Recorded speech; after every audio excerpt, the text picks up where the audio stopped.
nggak bisa buat ngungsi gitu ya karena terkena bencana. Nah, makanya kita doakan saudara-saudara kita yang saat ini sedang terkena musibah di beberapa tempat agar Allah SWT kurniakan kesabaran buat mereka semuanya dan segera diangkat musibahnya dan selesai dengan lulus ujian dari musibah yang ditimpakan oleh Allah pada mereka.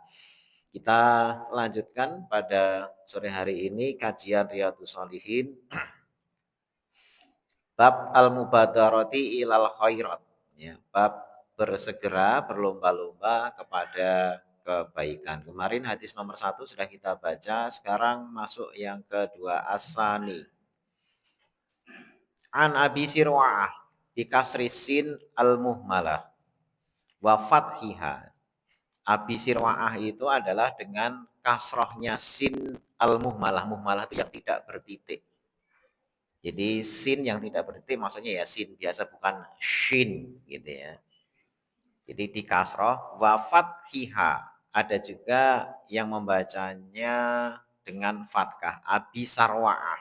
Tapi ada yang di sini tuliskan abi sirwa'ah. Nama aslinya Uqbah bin Haris, Uqbah bin Haris radhiyallahu anhu. Abi sirwa'ah itu kunyah.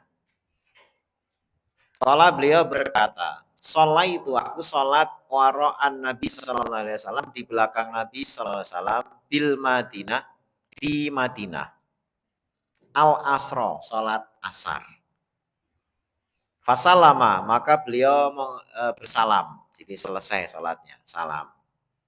Summa koma kemudian beliau berdiri musri'an dengan segera. Fatakhotto riqoban nas, maka beliau melangkahi riqoban nas, leher-leher atau tengkuk-tengkuk orang-orang. Jadi habis sholat biasanya wirid gitu ya, langsung berdiri, langsung melompati lehernya orang-orang yang sedang duduk selesai sholat.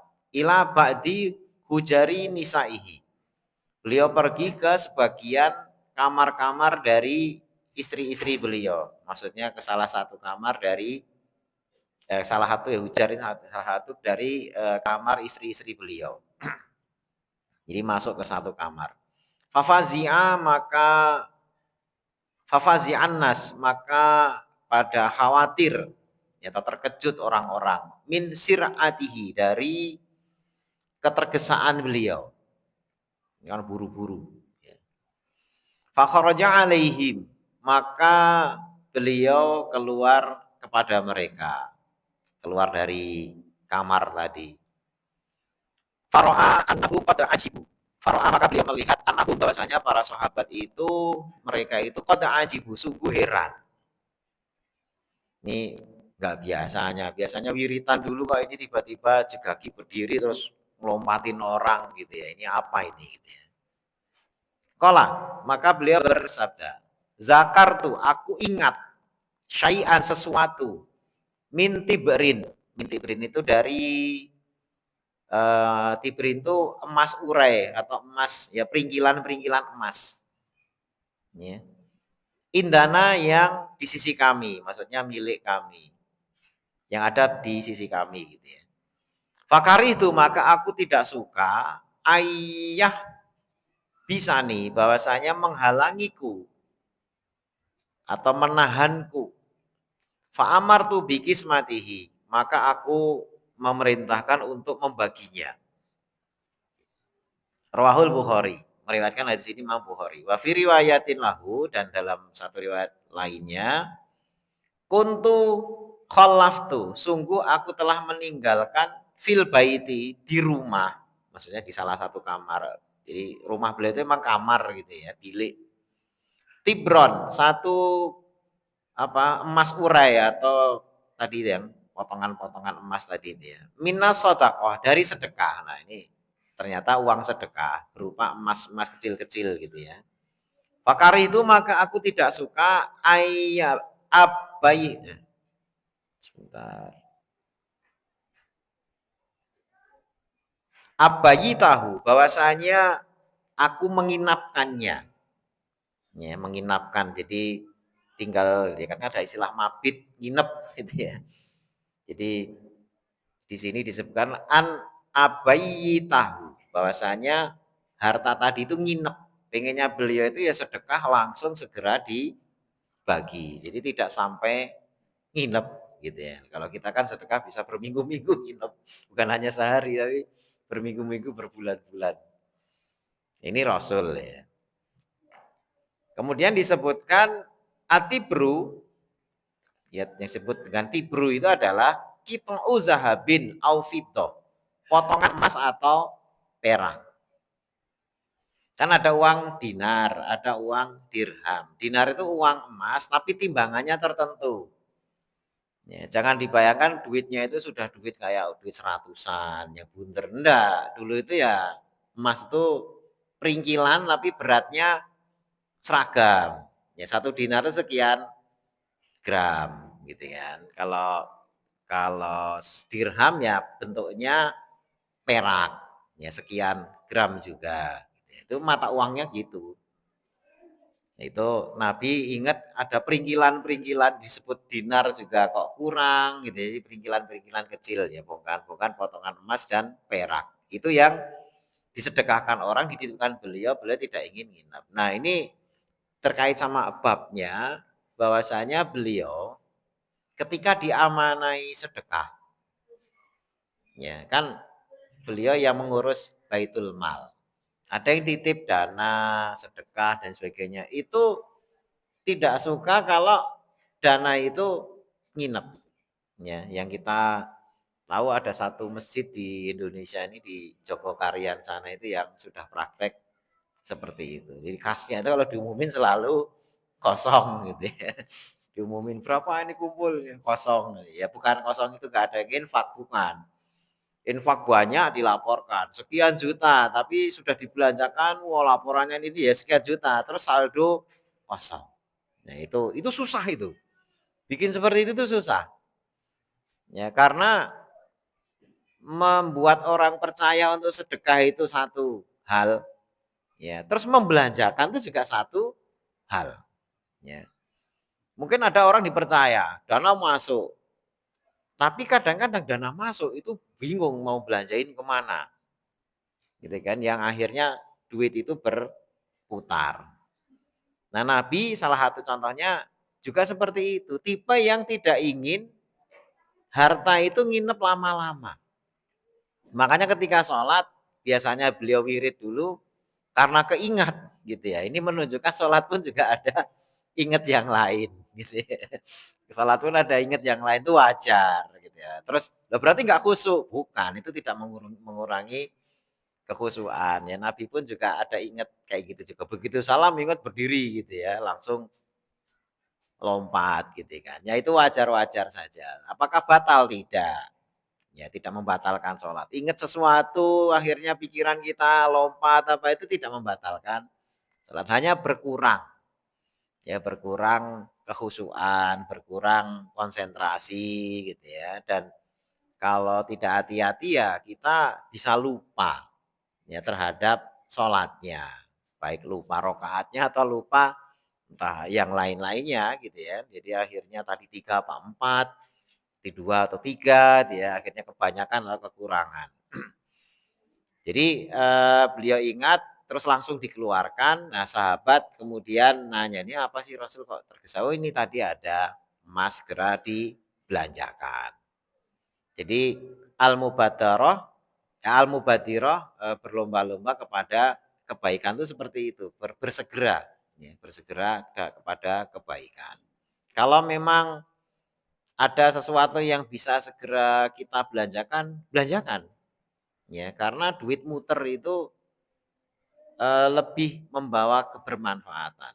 Di dunia ekonomi juga itu, Menteri Keuangan itu kan pengennya duit itu muter. Ya kalau duit di bank enggak disimpan begitu yang ngendep jadi penyakit. Makanya kan langsung bangkir-bangkirnya dirut-dirut banknya itu dikasih duit sekian triliun. Harus bergerak, entah caranya gimana kalian yang mikir. Gitu kan. Nah itu karena kalau cuma mandek ya duit mandek itu mesti ada perut yang nanti teriak. Ya. Karena keuangan itu sistem tertutup. Ya. Negara Indonesia punya sumber daya, punya duit gitu ya. Ketika sumber daya itu udah dengan uangnya tertukar apa dan sebagainya, terus orang nyimpen, nyimpen, nyimpen gitu kan. Akhirnya di satu sisi mesti ada yang berlebih, tapi satu sisi mesti ada yang kekurangan. Ya, yang pertengahan dia mungkin masih bisa nahan karena punya cadangan, tapi yang paling bawah itu masyarakat yang dia tidak punya cadangan apapun yang nantinya justru itulah timbul problem. Problem yang sebenarnya ditimbulkan karena duit tidak bergerak atau dana itu tidak bergerak. Ya kejahatan lah, ya akhirnya orang kalap, nodong, urusan sepele bunuh orang dan lain sebagainya itu muncul dari duit yang tidak bergerak tadi itu. Dan itu adalah karena kerakusan manusia, takut miskin, takut kekurangan, takut ini dan lain sebagainya. Jadi di satu sisi ketakutan orang terhadap harta menyebabkan mereka menimbun. Di satu sisi orang sudah tidak lagi sekedar ketakutan atau khawatir, sudah ngalami.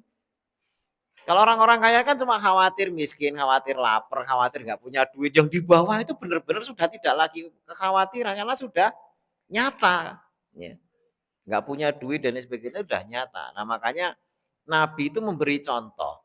Jangan sampai ada dana yang ngendep, berputar. Ya. Jadi kalau itu berputar, dimanfaatkan, maka apapun itu ya akan mendapatkan kebermanfaat dari pergerakan harta.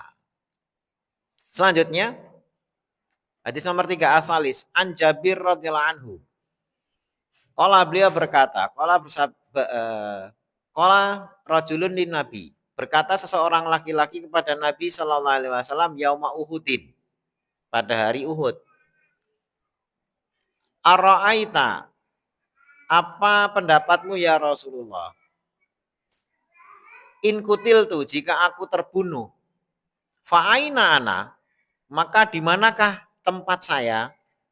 Ya, jadi ketika perang Uhud ini ada yang bertanya gitu kan kepada Nabi. Ya Nabi, kalau saya terbunuh tempat saya di mana? Gitu kan.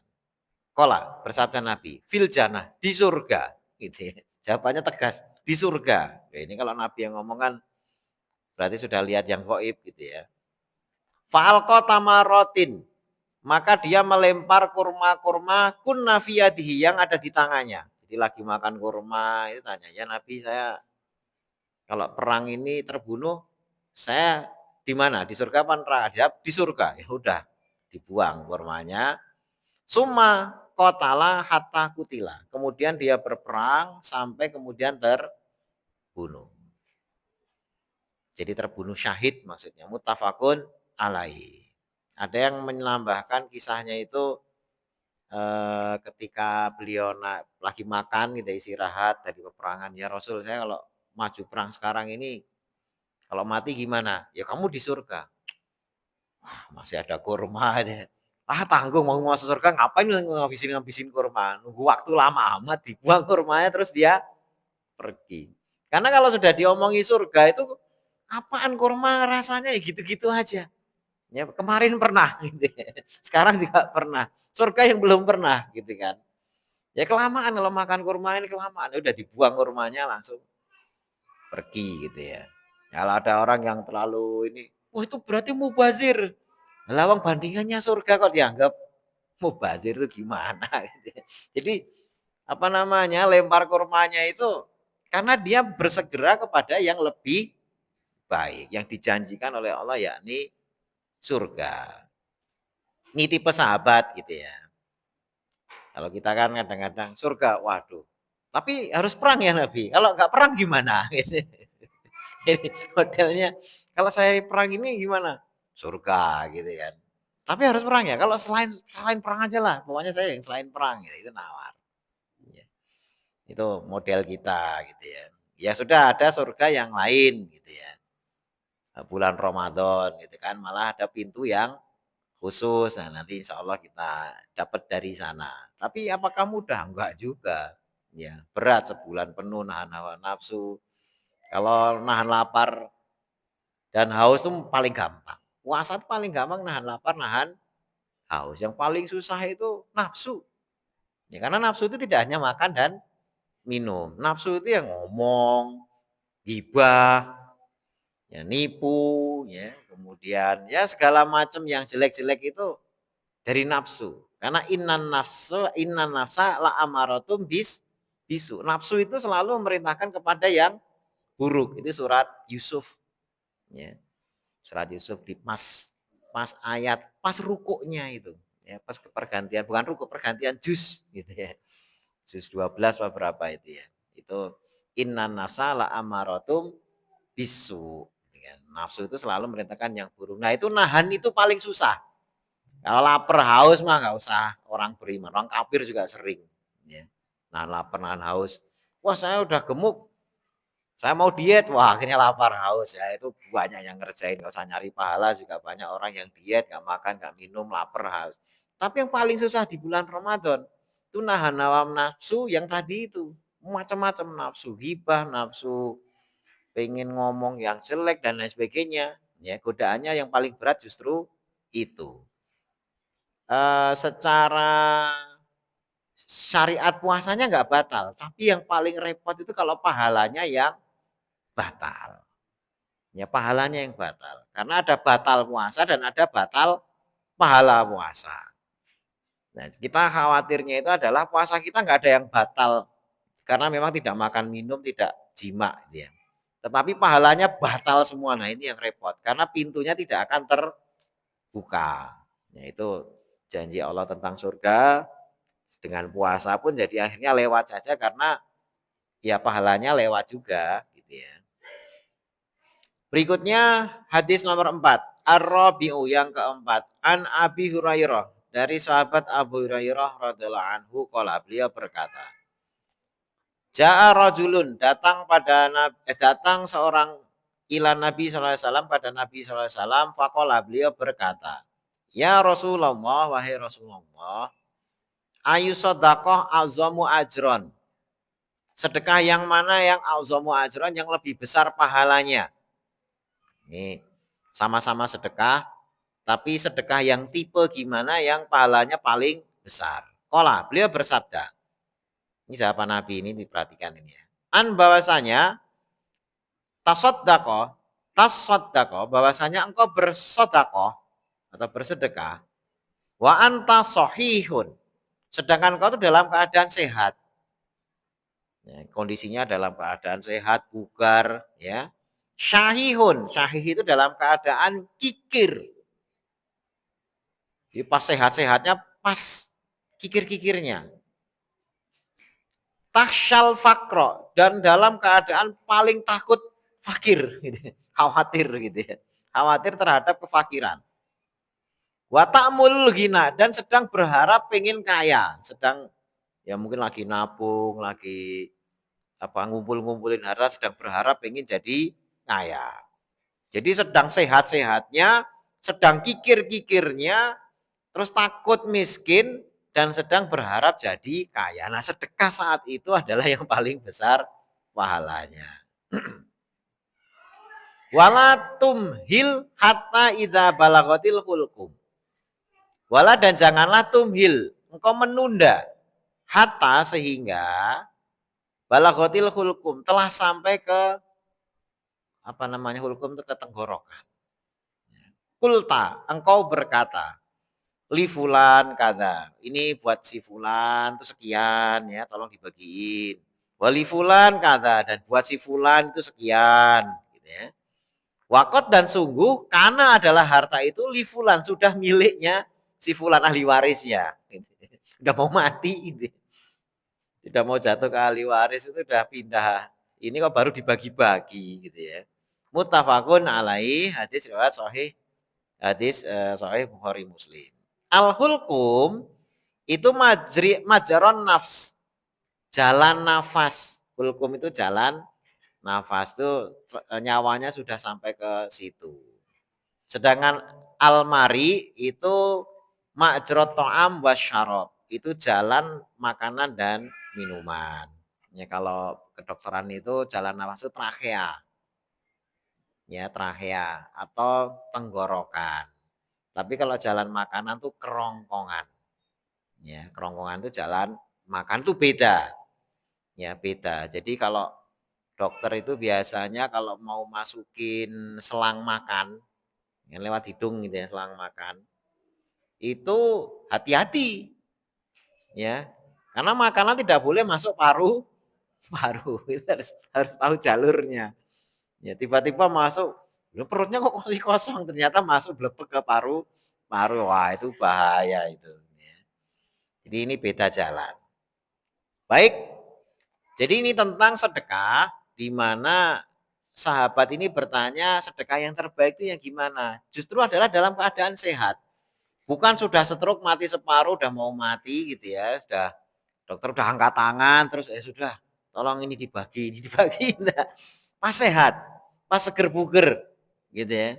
Bukan ketika harta itu sudah saatnya dibagi waris. Ya, jadi pas sedang sehat-sehatnya, sedang segar bugarnya, terus sedang kikir.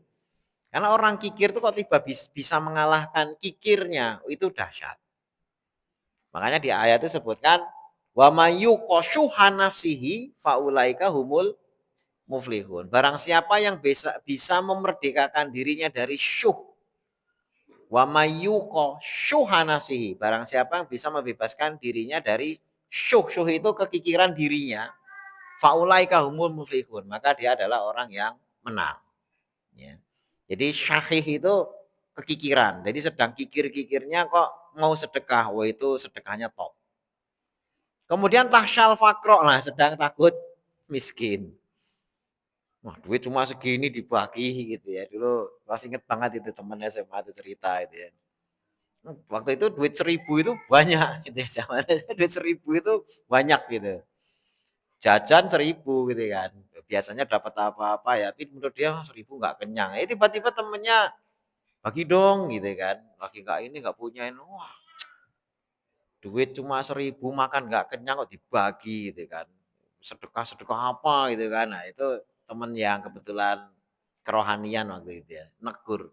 Kamu yang bodoh gitu kan. Kamu makan 1.000 kenyang nggak? Enggak. Kalau dibagi ya nggak kenyang. Sama-sama nggak kenyang mending kamu bagi. Kenapa? Kamu dapat pahala. Nggak makan, yang nggak dibagi kan 1.000 itu nggak dibagi. Kenyang nggak? Enggak. Dibagi kenyang nggak? Enggak juga. Ya sama-sama nggak kenyang, kenapa nggak kamu bagi? Gitu ya. Kecuali kalau 1.000 kenyang dibagi ya itu masih ada untungnya walaupun dunia. Ini dunia juga enggak gitu ya. Akhiratnya juga lepas. Ya, nah itu makanya tasyal fakro lagi nggak pengen apa lagi takut miskin. Kemudian tak mulul hina sedang berharap pengen kaya. Wah sayang ini tabungan ntar lagi mau buat ini, buat itu, buat ini gitu ya. Yang kadang-kadang godaannya juga macam-macam ya akhirnya mau mengeluarkan susah. Jadi kemudian Nabi juga bilang jangan menunda. Ini terkait sama babnya. Jangan menunda sampai akhirnya nyawa itu sudah bagi-bagi sedekah ketika sudah mau apa namanya meninggal. Gitu kan. Apa nggak boleh? Ya, selama masih sedekah ada ininya, ada pahalanya, tetapi beda derajatnya. Yang ditanyakan pahalanya paling besar, ya. Jadi pahalanya paling besar, gitu kan. Misalnya nanti anaknya yang menyedekahkan, ya apakah orang tuanya nggak dapat? Ya dapat juga. Tapi kan ini pertanyaannya pahala yang paling besar dari sedekah. Ya kalau yang nyedekain anaknya, ya dia nanti sampai juga ke orang tua. Permasalahannya tidak seistimewa kalau orang tuanya sendiri yang menyedekahkan. Gitu kan. Itu beda. Kemudian jadi kul fakul lifulan kaza wakot kana lifulan. Jadi udah pindah ke waris baru dibagi-bagi gitu ya. Nah, itu pahalanya jelas berbeda. Berikutnya al-khomisu, yang kelima. An Anasin radhiyallahu anhu. Dari sahabat Anas radhiyallahu anhu, anna bahwasanya Rasulullah sallallahu alaihi wasallam akhoda saifan, mengambil sebilah pedang. Yauma Uhudin, pada hari Uhud. Faqala, maka beliau bersabda, Man yakhudhu minni hadza. Man siapakah yang ya'khudhu mau mengambil minni dariku hadza ini, maksudnya pedang. Beliau ngambil pedang. Oh, siapa yang mau ngambil ini? Nah, itu Nabi bilang begitu. Fabasatu aidiyahum, maka mereka di sini fabasatu aidiyahum kullu insanin minhum. Jadi semuanya tiap-tiap manusia yang ada di situ itu membentangkan tangannya. Yakulu ana gitu. Ini hadisnya bilang begitu. Fabasatu aidiyahum kullu insanin. Jadi semuanya membentangkan tangannya ya masing-masing orang itu. Yakulu mereka berkata ana. Gitu ya. Saya Rasul, saya rebutan. Karena yang ditawarkan adalah pedangnya Rasul. Siapa yang nggak suka gitu kan. Ini dari saya pedangnya, siapa mau ngambil gitu. Oh, semuanya rebutan. Saya gitu. Qala bersabda Rasul. Faman ya'khudhuhu bihaqqihi. Faman maka siapakah yang ya'khudhuhu mau mengambilnya bihaqqihi dengan haknya, dengan kewajibannya. Fa'ah jamal qaum, maka orang-orang itu sama menahan diri atau mundur. Fa'ah jamal qaum itu orang-orang itu pada terus mundur. Tadinya saya. Kalian mau ngambil ini dengan kewajibannya. Wah, begitu dengar kewajiban pada ngerem. Kalau cuma hak saja orang mesti rebutan. Tapi begitu ada kewajibannya loh, itu terus akhirnya mundur. Faqala Abu Dujana. Nah, tapi ada satu sahabat yang tetap maju. Berkata Abu Dujana radhiyallahu anhu, "Ana, saya ya Rasul. Akhudhuhu bihaqqihi, saya akan mengambilnya dengan kewajibannya." Fa'akhadahu, maka beliau mengambilnya. Fafalaqo bihi hamal musyrikin. Fafalaqo, maka dia membelah atau memotong bihi dengannya hamal musyrikin, kepala-kepalanya orang musyrik. Rawahu Muslim. Ismu Abi Dujana, nama Abi Dujana yang asli itu adalah Simak ibnu Khorsyah. Ya, jadi Abu Dujana itu adalah nama kunyah. Nama aslinya itu adalah Simak ibnu Khorsyah. Qauluhu ahjamal qaum, ya, ai tawaqqafu. Maksudnya ahjamal qaum itu mereka tawaqqafu itu berhenti. Wakof itu kan berhenti. Tadinya udah rebutan, saya Rasul mau rebutan, tiba-tiba terus berhenti karena siapa yang mau dengan menegakkan kewajibannya. Wa falaqo bihi, falaqo itu syaqqa, membelah. Hamal musyrikin airu usahum, kepala mereka, jadi kepalanya orang musyrik. Ini penjelasan perkataannya gitu ya. Jadi memang Nabi itu ketika ini perang Uhud ya. Jadi jangan nanti ceritanya pas kondisi damai, wah ini ya, Islam ini ngajari perang, bunuh orang. Bukan, ini kejadiannya perang Uhud gitu kan. Jadi jangan dilihat peristiwanya itu sepotong terus nggak jelas gitu ya. Terus akhirnya itu kan Islam dengan pedang apa gini. Nah nanti dulu ini kejadiannya di awal itu kan akhoda saifan yauma Uhud.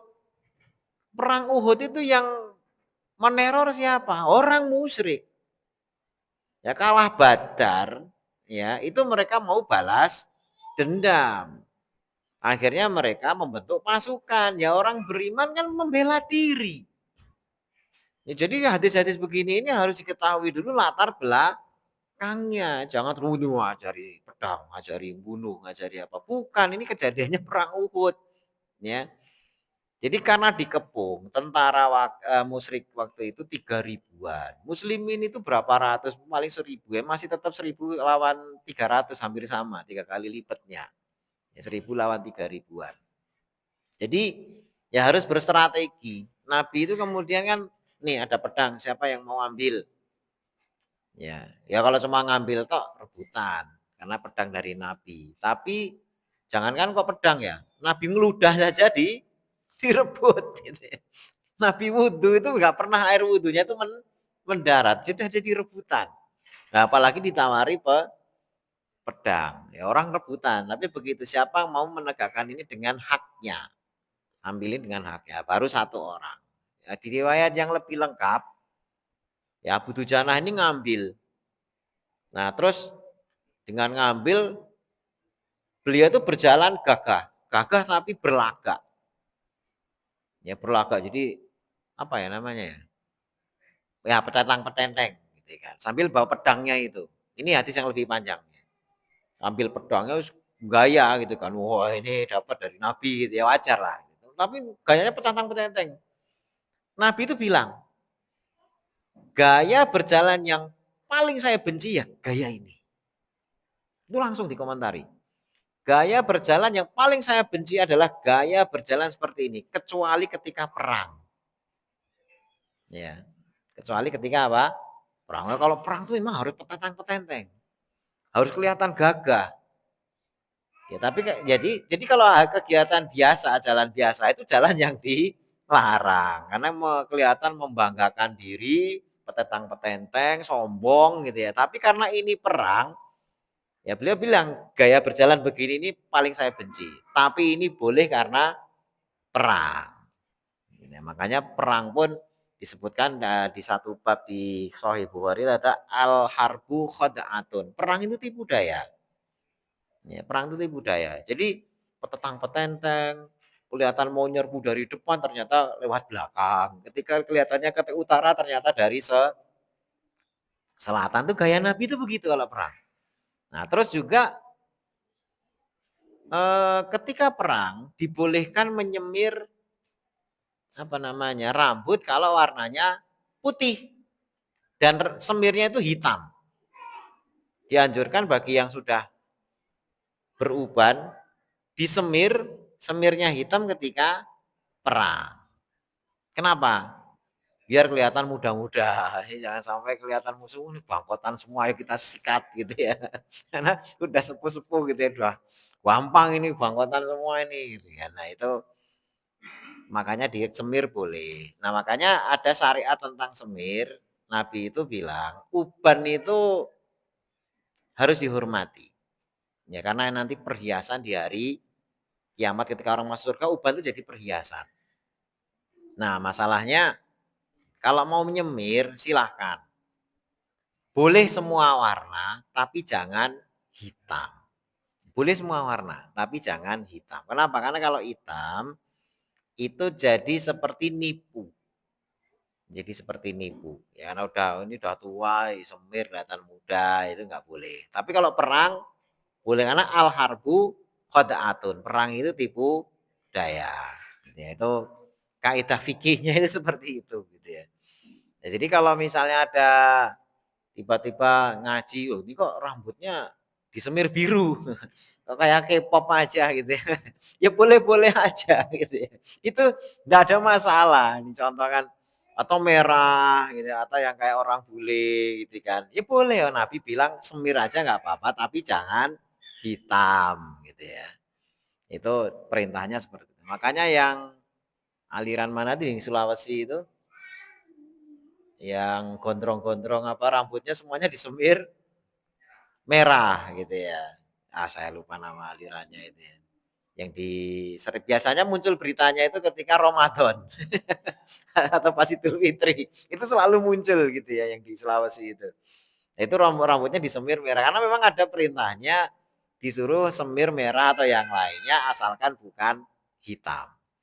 Nah, maka kembali lagi kepada hadis ini bersegera dalam hal kebaikan di sini adalah bersegera mengambil takazah. Takazah itu tawaran agama. Nabi nawarin, siapa mau ini? Ya kalau cuma bendanya orang rebutan. Tapi ketika siapa yang mau ini dengan tanggung jawabnya. Yakni ketika Uhud itu adalah melawan orang-orang musyrik yang sedang mengancam. Nah itu ada sahabat yang tetap maju. Nah ini yang dipuji Rasul itu kayak gitu-gitu. Segera mengambil tawaran agama.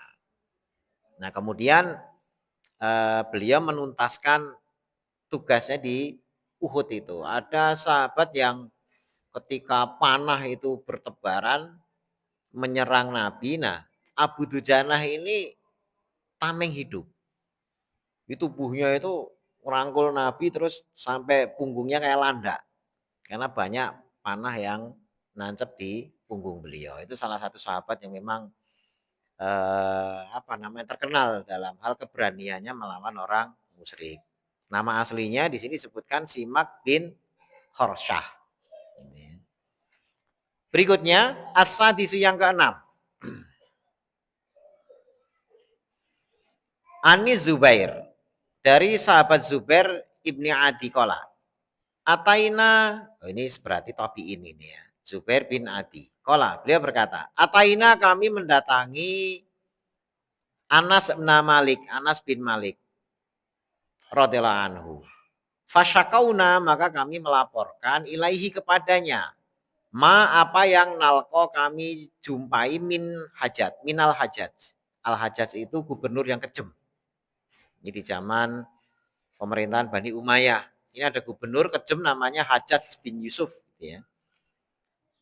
Nah ini karena kejam, banyak tabiin yang bahkan ada yang dihukum mati, dipersekusi dan sebagainya. Yang akhirnya lapor kepada sahabat Nabi yang masih hidup, ya ini Anas bin Malik. Karena Anas bin Malik itu terkenal dengan umur yang panjang, sampai 100-an tahun lebih umur beliau. Jadi lapor kepada Anas bin Malik yang waktu itu masih hidup. Yang lapor adalah tabi'in. Faqala, maka nasihat beliau, isbiru, sabarlah kalian. Fa'inahu, maka sungguhnya layati zaman, tidaklah datang satu zaman, ila kecuali walladzi ba'dahu, orang yang sesudahnya itu syarun lebih baik minhu. Walladzi aladzi ini maksudnya zaman gitu ya.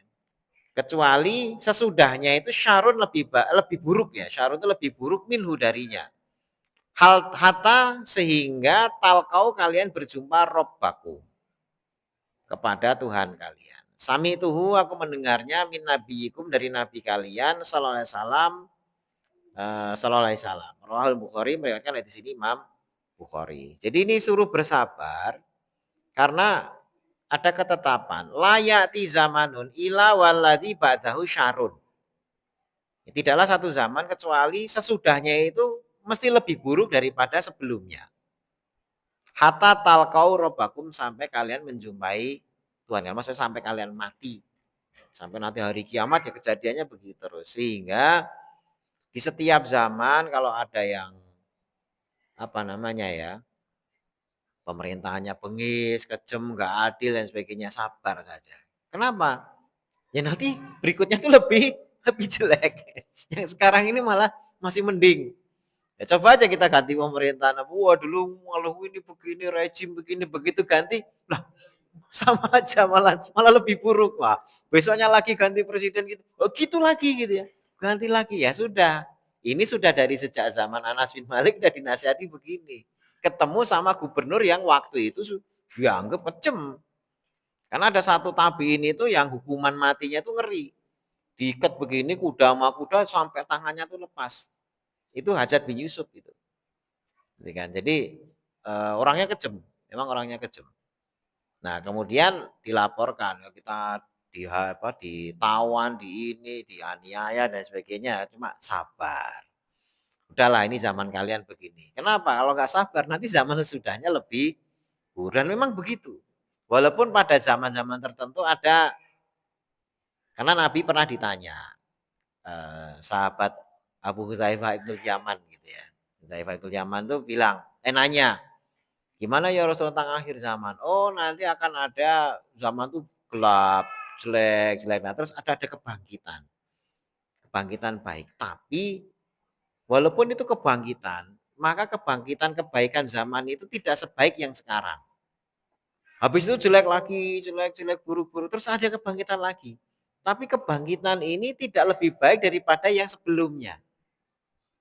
Ini tetap ada kebangkitan. Jadi kayak ibaratnya kayak bola tenis.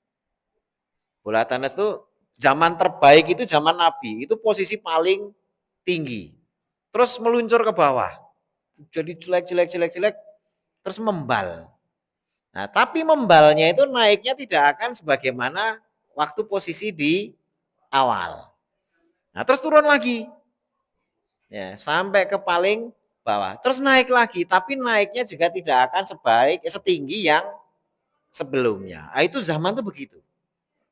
Itu di Sahih Bukhari disebutkan tentang fitnah akhir zaman.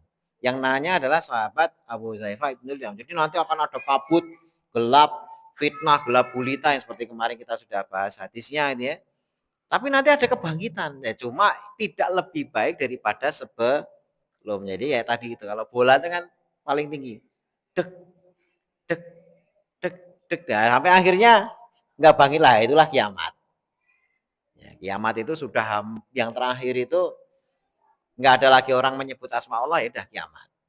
Itu kejadiannya seperti itu, ramalan Nabi seperti itu. Makanya seburuk apapun ya pimpinan atau apa nasib jelek apa dan sebagainya sudah sabar. Karena zaman sesudahnya dijamin mesti lebih buruk. Kenapa? Karena sahabat Anas bin Malik itu bilang, ya Nabi bilangnya juga begitu. Ya, artinya ada rahasia dibuka. Ini Nabi bilangnya begitu, ya sudah sabar saja. Sambil memperbaiki diri gitu kan. Ya mudah-mudahan nanti membaik. Tapi kalaupun membaik tidak akan sebaik yang puncak sebelumnya. Baik, sampai di sini ditanyakan? Masih ada waktu ya? Tinggal dikit. Silakan kalau ditanyakan.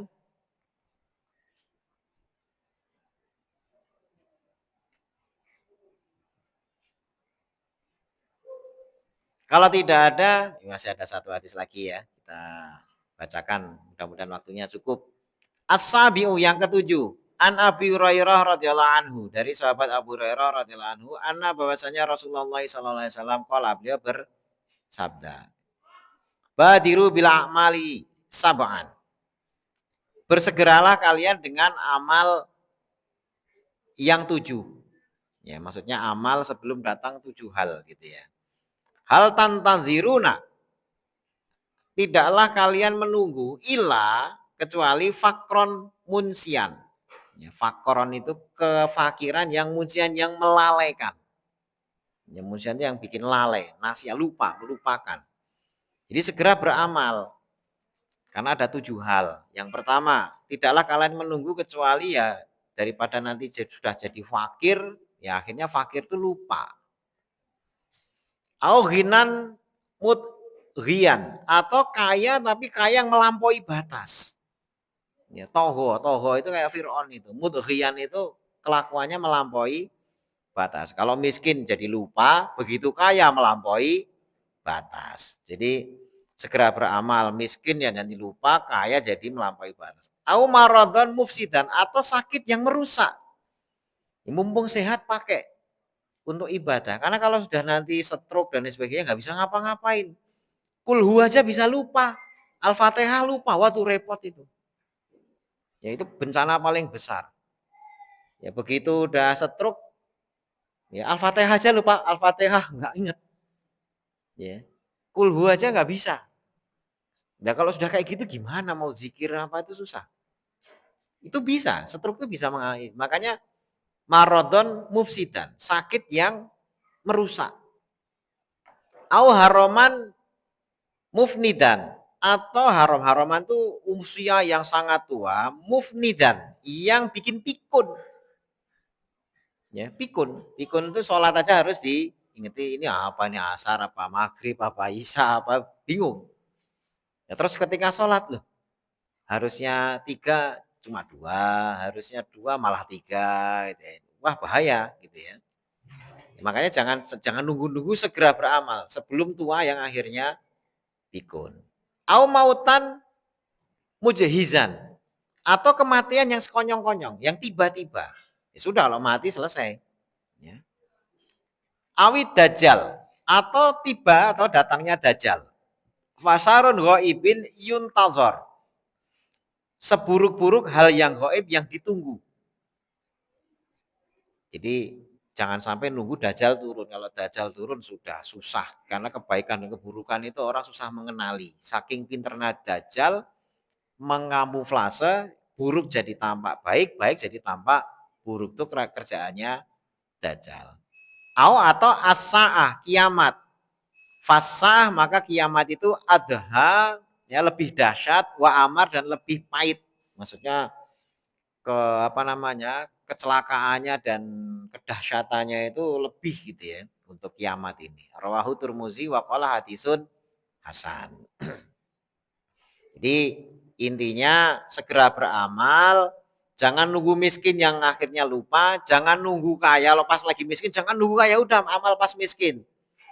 Ya kalau pas kaya segera amal, nanti kalau miskin udah jadi lupa.